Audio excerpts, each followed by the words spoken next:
Welcome to This Explainer. Today, we're tackling a harsh yet profoundly liberating reality that honestly, we all have to face at some point. And it's this: nobody is coming to save you. We're going to explore why waiting around for a savior is, quite frankly, a total waste of a life, and exactly how you can systematically engineer your own rescue. So let's dive right into this powerful quote from author Nathaniel Branden. This recently sparked a massive discussion over on a Reddit self-improvement thread, and it hits hard. He wrote, "No one is coming to save me. No one is coming to make life right for me. No one is coming to solve my problems." You know, the dream of a rescuer might offer this fleeting sense of comfort, but as the folks in that thread pointed out, hoping for someone to swoop in just leaves us completely passive. It's powerless. It literally drains our lives into this abyss of lost time and totally unredeemed potential. Which brings us to the ultimate, unavoidable question. If no one is coming, what will you do? We really have to confront this cognitive dissonance head on. Are you going to just keep waiting for a miracle, or are you going to demand better of yourself and actually take control of your unredeemable possibilities? Here is our roadmap. We'll start with the harsh, liberating truth, move into the 4 dimensions of cognition, see why consistency always beats intensity, look at hacking the habit loop, and finally wrap up with the psychology of leadership. Okay, section 1, the harsh, liberating truth. Look, before we can build a resilient, highly capable mindset to execute a self-rescue, we absolutely have to eradicate the victim mindset. And to do that, we need to grasp this incredible concept from the leadership consultants over at Fierce Inc. They call it radical responsibility. It is the voluntary choice to assume 100% ownership for every single circumstance we face in life. And I know that sounds heavy, but actually, scratch that, it's not a burden at all. It's a conscious act of self-empowerment. It shifts our entire internal dialogue from asking, who's to blame, to asking, okay, what can I do? To really rescue ourselves, we've got to escape the toxic fear that keeps us stuck in that reactive victim state. This means we have to stop relying on blame, shame, and guilt to justify where we are. We have to accept that our emotions are internally generated, eradicate that desperate need to protect our fragile egos, and completely shift our focus away from external events to what we can actually control on the inside. Moving to section 2, 4 dimensions of cognition. Now we're transitioning from mindset philosophy straight into the hard science of cognitive structure. Because this shift, it's heavily grounded in academic research. Take Wolfgang Stegemann's groundbreaking paper on dimensional mathematics and quantum mechanics. It explores how human reasoning and cognitive geometry don't just operate in a flat line, but across qualitatively distinct dimensions. We can actually break this cognition down into 4 distinct dimensions. In 1D, we've got the reactive mode, rapid emotional responses. This is exactly where the victim mindset lives. 2D is systematic. Think formulas and measurement. 3D is reflexive, which thinks questioning our assumptions and practicing self-reflection. And finally, 4D is contextual. The big takeaway here is that to truly save ourselves, we have to consciously evolve past that 1D reactive state, move up into 2D systematic planning, and really embrace 3D reflexive thinking. And to back this up, Stegemann applies the Banach fixed point theorem to cognition. In quantum math and cognitive geometry, this theory proves that recursive self-reflection, consistently evaluating your own actions, actually creates epistemically stable behavior.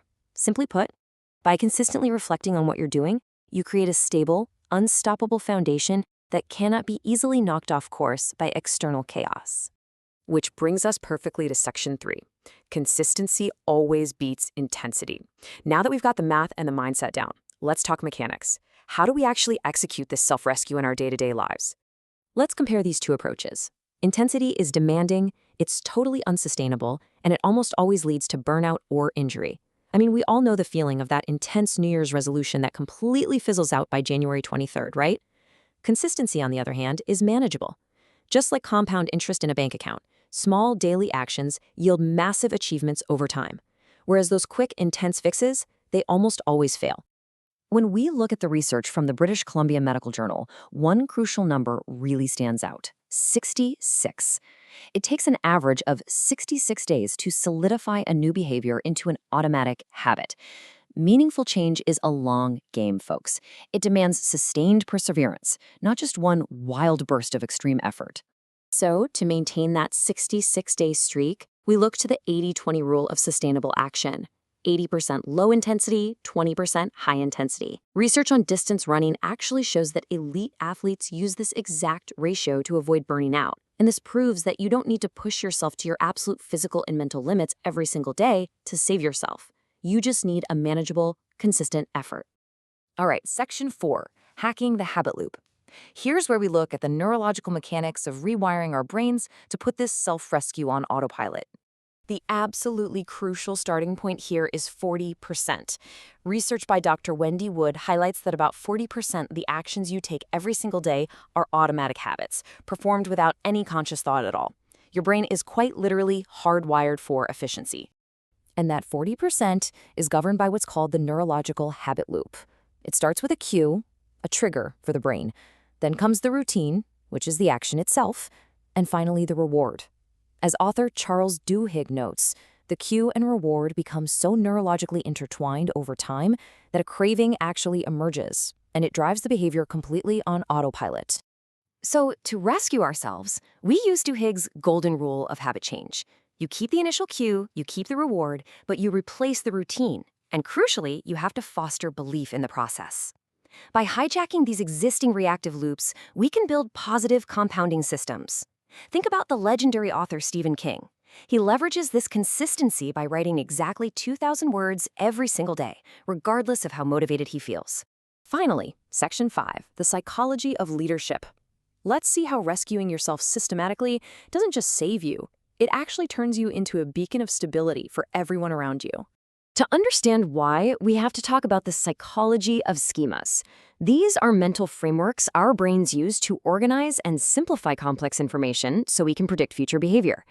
Because we as humans rely so heavily on schemas, we inherently prefer and deeply trust people who demonstrate stability and predictability. We can connect this schema reliance directly to Heider's balance theory, which basically states that people inherently seek harmony and balance in their interactions. When your actions consistently align with your values over time, you reduce cognitive dissonance for yourself and for your entire team. You become a truly reliable anchor. And this consistency creates a massive ripple effect, a concept championed by executive coach Mary Taylor.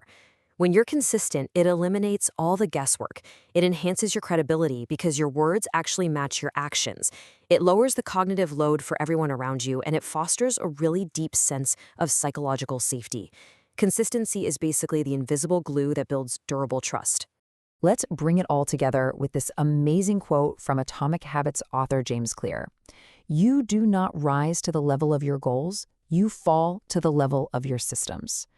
Nobody cares how intensely you're working for a few days if your underlying systems are completely broken. You have to build reliable, consistent systems. So, we end this explainer with a provocative question for you to chew on. You are your own life savior. Absolutely nobody is coming to do it for you. So what small, consistent habit will you build today to execute your rescue? Take radical responsibility and let your 66-day journey start right now. Thanks for joining me.